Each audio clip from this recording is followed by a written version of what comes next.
So then he says, خَلَقَ الْإِنسان. My final words to you guys, inshallah ta'ala. I know I said final before. This is final. خَلَقَ الْإِنسان.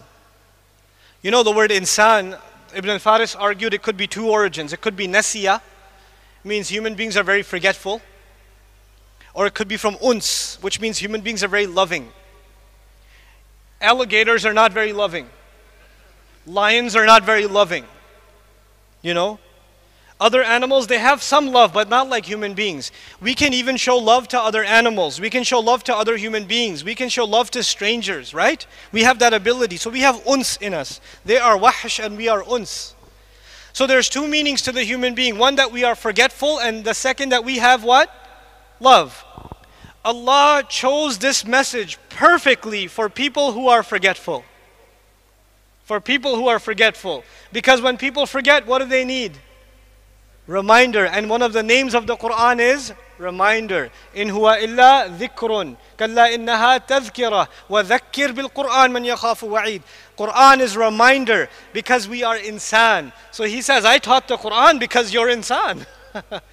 You forget, that's why I gave you a reminder. You keep forgetting, so I keep reminding you over and over again. That's why I did that. Subhanallah. And the second is love. You don't just give love, you are looking for love. If you're looking for love and you have a hole in your heart that you need to fill, this word of Allah will fill it. This word of Allah will give you, you'll appreciate the love Allah has for you. The honor He's given us. How high His word is. وَكَلِمَةُ اللَّهِ هِيَ الْعُلْيَا, He says in Surah At-Tawbah. The word of Allah is the highest there is. There's nothing higher than the word of Allah. Al-Ulya, the superlative form is used. You know what that means? There's nothing higher than the word of Allah.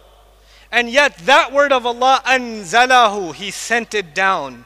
Can you imagine? The highest thing was sent down. For who? For you and me. That's what you call a gift. I don't deserve that gift and you don't deserve that gift. That is an act of love of Allah. Who is going to accept that invitation from Allah? If Allah called Himself a teacher, who will refuse to be a student? You know? And if you start now, I don't care if you're 70 or 7, if you turn to Allah and say, Ya Allah, I want to learn your book. You called yourself a teacher and I want Ar-Rahman to be my teacher, so I'm ready to be His student. Then it does not matter whether you know a little bit or you know a lot. Because you began with Ar-Rahman, there will be barakah in your learning.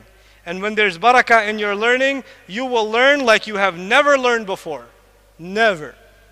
You are a bad student in mathematics, you are terrible in English class, you are horrible in history class, but when you turn to Allah's book and you want to learn Arabic, which is a complicated language, it's complicated. You want to learn tafsir and tajweed and memorize. If your intentions are, I want Allah's love and mercy, then Allah will open doors in your brain you didn't know existed. And it'll become easy for you like nothing else. You know, in college I was a terrible student. Terrible. I was a bad student. I only signed up for the courses in college that my friend took. Because he would take the notes.